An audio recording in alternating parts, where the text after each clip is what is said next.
Hi, guys. Today we're going to talk about in ear monitors and mixes.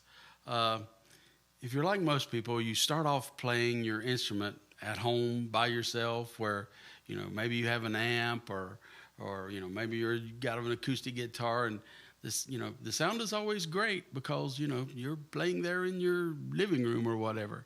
So, but at some point, if you're like our worship team, you kind of graduate to in-ear monitors. And I can tell you, I was a little surprised at how difficult that transition was. I had played guitars and basses for 30 some years, and I really didn't think it was that big of a deal. But it is it's a little tricky because, you have all the other instruments in your ear. Here at iHeart, we have a click track, where you have the click in there. We also have a music director that's speaking to you on certain parts. And so, for the first month or so, it's a bit of a sensory overload where it's like just too much information. So, it takes a little getting used to. So, one of the first big things that you have to do is what kind of in-ear monitors or headphones do you buy? And my advice to you is buy the ones that you can, the best that you can reasonably afford. I mean, don't take out a second mortgage or anything, but you can buy $7 headphones at Walmart, or you can buy $2,000 professional quality ones. It's probably you need something somewhere in between them two, but the bass is really important because it's at the low end of the frequency.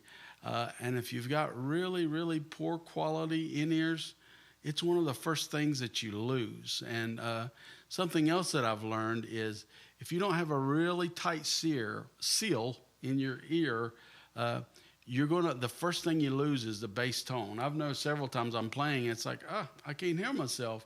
Well, I just reach up and kind of make sure that that's good and snug in there, and you hear every bit of that back. So the bass tone is really crucial in your mix. The more drivers, the better, obviously.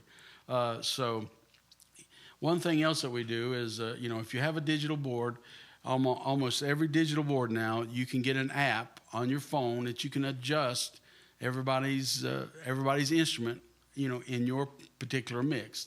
I'm sure somebody with the worship team can show you what the app to download and the Wi-Fi and all that stuff.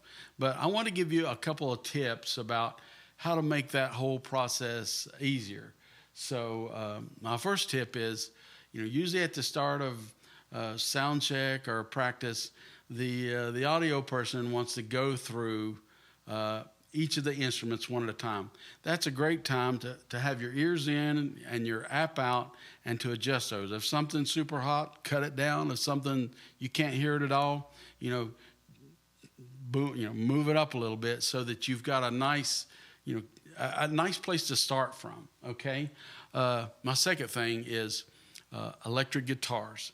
Those are always the trickiest in your mix, and it's usually because they have a pedal board, and they're hitting different pedals to get different sounds, and some of those pedals kind of boost the gain on it. So on one song, the electric guitars is great. On the next song, that's all you can hear.